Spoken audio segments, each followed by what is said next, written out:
Ooh, Dequitem posted. Let's check out Dequitem. On a completely different note, unrelated to politics. Apparently he did something. We gotta watch it. This is how I dropped out of college. I felt like I was trapped in a cult. You probably were. Although then again, for a lot of students these days, I would say just stuff it up, get the degree, and get out. That's probably what I would say. But then again, something needs to be done with these professors, and I will push for it. I will push for it. So the other day he was in chat. He told me he did something, by the way. For anyone who is like, oh, why are you reacting to his hard-worked video? He asked me to. Man, look at the mountain of a knight. Look at that mountain of a knight arriving.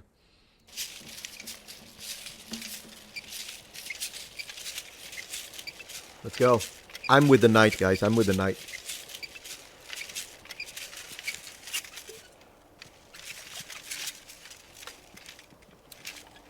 Ready, not ready to commit.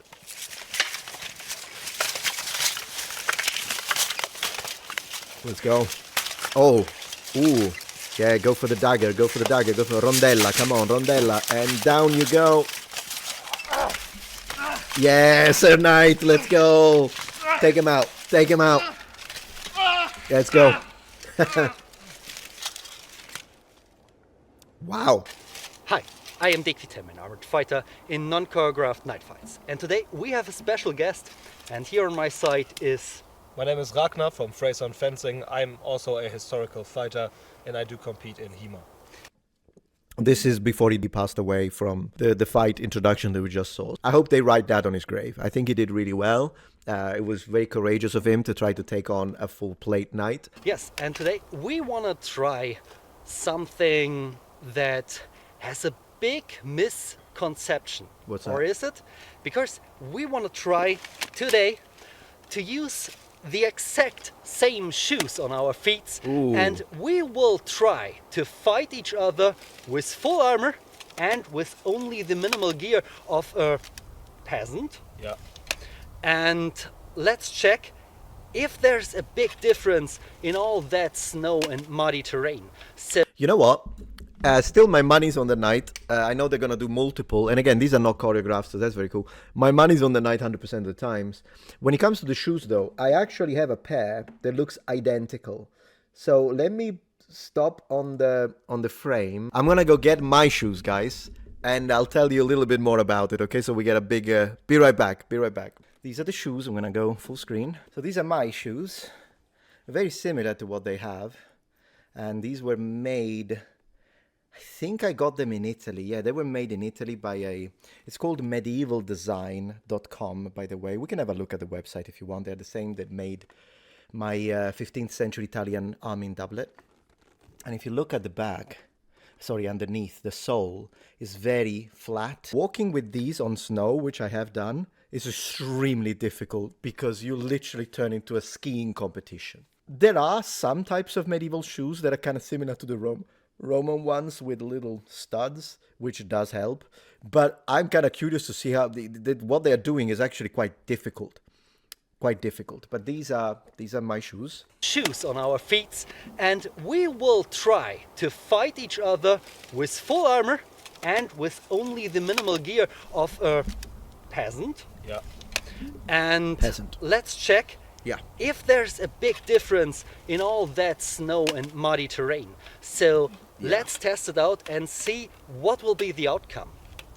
Do you think you have a better grip here? Honestly, I think my grip might not be as good, but if I fall, it's not as permanent. If you lie down on the snow and it's slippery, it's even tougher for you to get up in armor. It is that not a can problem. be actually- That's what I thought.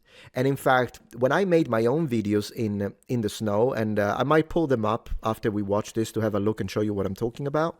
Believe it or not, I was the one that was suffering the least for the extreme cold. Instead, my team, which at the time, it was like, this was back in the day, so I had brought something like 11 people with me to film the videos in armor. They were wearing modern clothes and they were freezing. Instead, I was actually better off.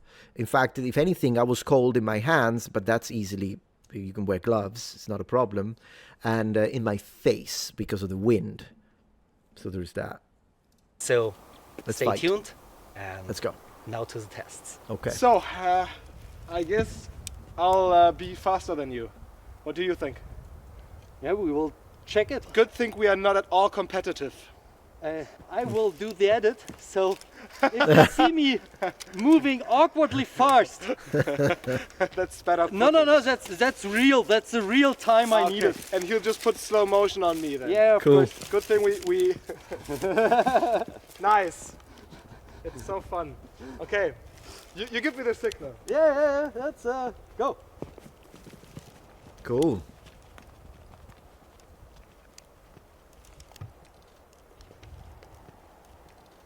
Okay. But still actually quite decent his mobility considering the shoes. Let's go. Oh yeah, I mean that's excellent, no problem. A little bit there, a little bit slippery there as it became, yeah, almost. When it gets a little steeper. Okay, I tried to run faster. But when you stay up there, Yeah. you will try to defend Oh god. and hold me back when you are up there, because I will run behind him and try to kill him Yay! on top of the hill. Way, great. Super. Start! Let's go. Man, this is actually fun. Now he's definitely faster. Pretty fast, I gotta say, the guy. Hello there, John Poo. And he's gone. So, that was fun.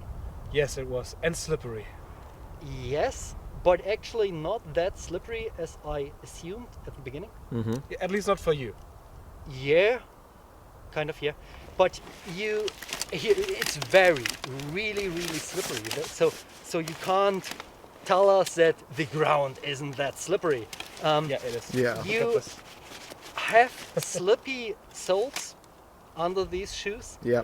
but on the other hand, you can move your feet in it pretty nicely. It's like the barefoot shoes. Yeah. it And is. for that reason, you can have a okayish grip on some of the very slippy Yeah, parts. at least. Yeah, and also you have to imagine, as I was saying, this is not the only type of footwear available to medieval people. And that's also important to underline. But still, excellent test. If you have a thick snowy ground, then you sink in, and that gives you a little bit of Absolutely of a cool. foothold. Yeah, I can see that. On rocks like we are sitting here, there is no foothold at all. That's pure slippery. So there was a limit that we could run. I tried running as fast as possible, and with each step I slipped half of the way backwards. Yeah. Yeah. And for that reason I couldn't run faster. It was like one of those annoying dreams where you're running in place. It felt a little bit like this, and he is way more heavy I've never had that dream, but if you sympathize with that. than me, at least in that armor. That's even worse. We did the small parkour. Yes, that was awesome. And Parkour. scary. And yes, I thought you would have a big advantage. in Yeah, that but he one. just went right in there, like it was like an armored bull, like no regards for his own life or safety. Let's see. Oh, wow. The wood. Man, look at that. Cool. He was actually faster. The knight in plate was actually faster. But it does make sense, because sometimes we focus too much on the equipment, but we don't take into consideration individual athleticism. It's also important to consider. Yeah, he's just going for it. Wow.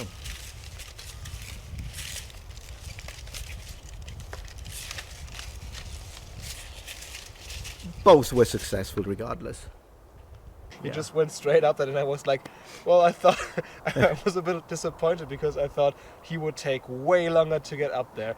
But Now imagine if he's your enemy. And you're like, well, I thought he couldn't reach me, but he actually did. He reached me very quickly, and then he slaughtered my entire family. Look at this. So we have a similar helmet. Me and Dequitem. It's not exactly identical, but I think the vision is going to be comparable. And if you're wondering how much you can see out of this, not much, but it is sufficient to still be viable in combat, as we can see. Thing is, though, that you have to kind of train with it. So you have to, I think the first time you're enclosed in this type of helmet, you will feel a little bit like, oh, goodness gracious. Because, of course, there is quite a bit of visibility that you're going to lose, and that's just a fact. But the more you use it, the more you wear it and then train with it, the more you adapt. And in a way, you kind of start moving your head in ways that wouldn't be natural, but you do because you kind of have to adapt and compensate, which makes it interesting because sometimes when you look at medieval knights, particularly in the Frogmouth, they move their heads like birds. Because depending on the type of helmet and construction, some helmets still give you very good peripheral vision, but other helmets not so much, so you have to compensate and kind of move your head like a bird, which I thought was interesting because you know how, so rather than relying on this, sometimes you can't even do that in the, for instance, bolted frog mouths. Then you have to literally move your entire body with, which is kind of cool. I think it looks pretty nice. It turns out that armor actually protects you, not against only against steel weapons, but against Mother Nature itself. Sure. Yeah. Absolutely. So there were so many branches sticking out with very spiky tips. Yes. And I it felt was dangerous to fall on them, Yeah. but not for me. Not for him, These yeah. holes are too small to get penetrated, so I could bulldozer through it. I broke a couple of branches. I think Yeah. you didn't broke them. No, that was you. Only me. I'm yeah. not that fat. And These yeah, guys for are me cool. it was easy, and I could take very risky ways. Ah, Of that's course, so I interesting. didn't take the worst ways to get over the branches and trees, but there wasn't a big issue. No, not at all. The ads just interrupted you imparting some knowledge. Very poor timing, Twitch. So no ads now. Good for you. Yeah, that's actually one of the reasons why subscriptions on Twitch. Like I also am subscribed to a few channels, precisely because of the ad thing. That's at least one. Unfortunately, memberships on YouTube don't take away ads. So that's why on YouTube I will occasionally post a members only video because I kind of want to make it worthwhile. I know the people will do it anyways just to support, but I think it's nice if you can give something back. And but on Twitch, yeah, there is this great advantage. You don't have to be bothered by ads all the time. And I keep them at medium. So yeah. I think I was faster. Yeah, I think you were faster by at least like 10 seconds or so. I don't think so much. We will It see. felt. Fine.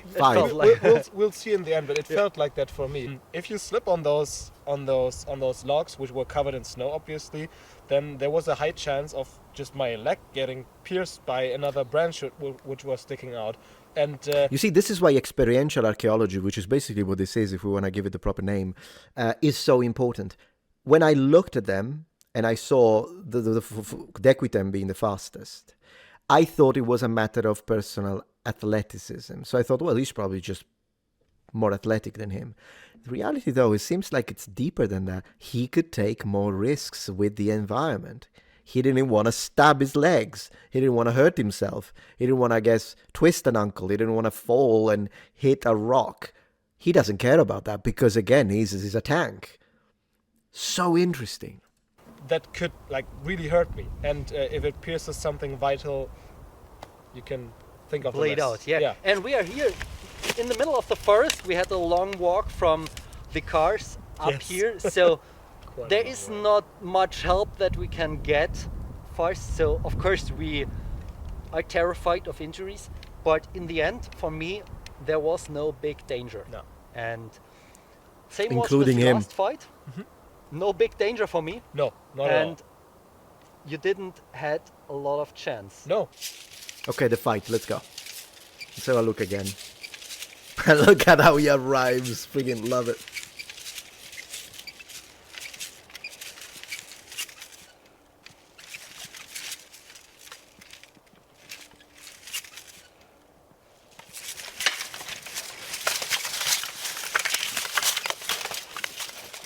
So he lost the spear, tries to control it, move to the... Oh, he couldn't even draw. he didn't manage to draw the sword in time. What's interesting is that for Dequitem, so for the plate knight, everything is more forgiving for him. He needs to be very careful because anything he does is going to hurt him, but a lot of the stuff that he does will not. So he can be more risky when he commits, whereas for him, he needs to be very careful. It's not impossible for him to win, obviously, particularly imagine that he was an extremely skilled person. And I was going to say he's not, but then again, in a medieval context, he would be. If he can afford the armor, he's probably a pro. Maybe this guy's imagined that it's like, wow, this guy's a champion. Still, so many things can go wrong for him. He can be cut. He can lose the ability to use his hand. And instead, for him, there is only so much that can happen whereby he would be subdued and ultimately defeated. And yeah, so this is a situation where it's extremely difficult for him to have a chance.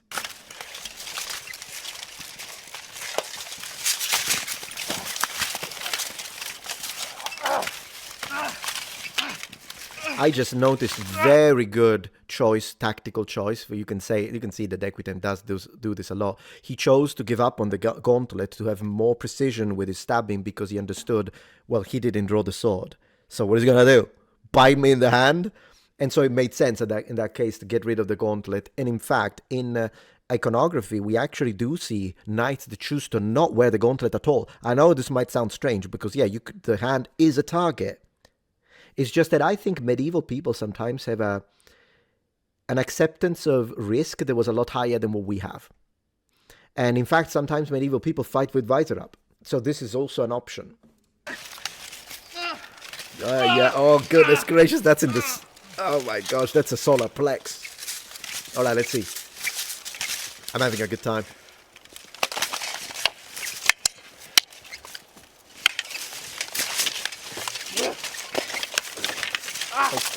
Wow. Yeah, that guy weighs more than you. That's another thing. Good attempt, though. The peasant did really well. And that's it. That's it. Boom. Ooh, that probably hurt. Very nice. Next. Let's see if he at least takes him out once successfully.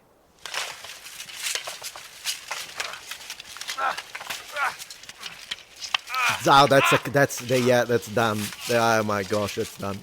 That's done. You don't slip that much because you are aware of it and you try to not slip. But on the other hand, that means that you are not nimble. Even without much armor on yourself, you're not nimble.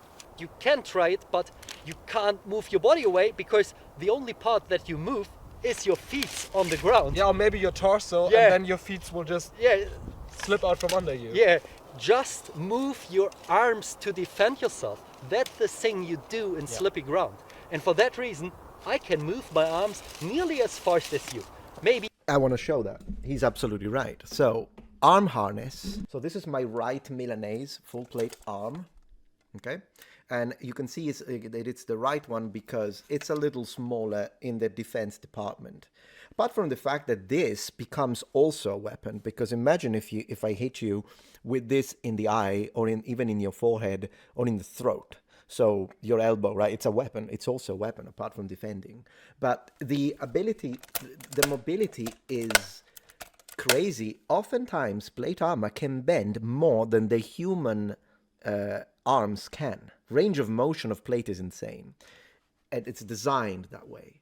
But the other thing is that, as I was often saying, there are two holes here. You put a lace through it, it's called a point, and you suspend it on your arming doublet because, of course, that's where the lacing comes from. And then this will be suspended. You don't even feel the weight. It is magical. And the left one, much bigger.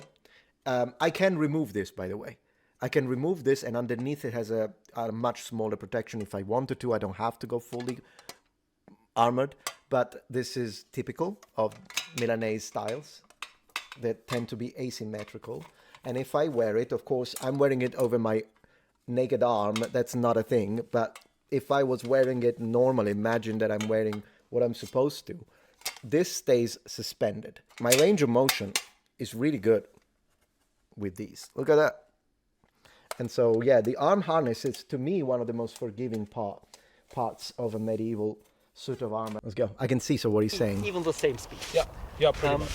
Here's a little bit of weight on me, so I think around 2 kilograms extra on my arms, but that don't count. No, much. not in a quick Because it's pointed. spar or like in a quick fight. Not at all. Yeah. So in the end, I think the most important factor on all these tests was, of course, the shoes. Yeah. And shoes on knights and normal people, so the common soldiers, are often the same. We have the worst shoes to fight in this terrain. That's what I was saying. Because we don't have iron spikes. Yep. Yeah, there we go. So it really depends on what you use. There are shoes, historical Yes. shoes with iron spikes. Of course, on frozen ground there isn't a big difference. There the spikes can be also a problem because they are not sharpened. Yeah. But it would be a little bit easier. But of course, it would be easier for both of us. Yeah. And So- that would make the advantage even bigger for him. Mm-hmm. Yeah, I think armor is a big advantage. Yeah. Even in snowy terrain, Absolutely. in frozen terrain, and even in muddy terrain. So it's a myth. Yeah, it's absolutely a myth. Thank you so much for clearing that one, Dequitem. I appreciate always your content, phenomenal quality.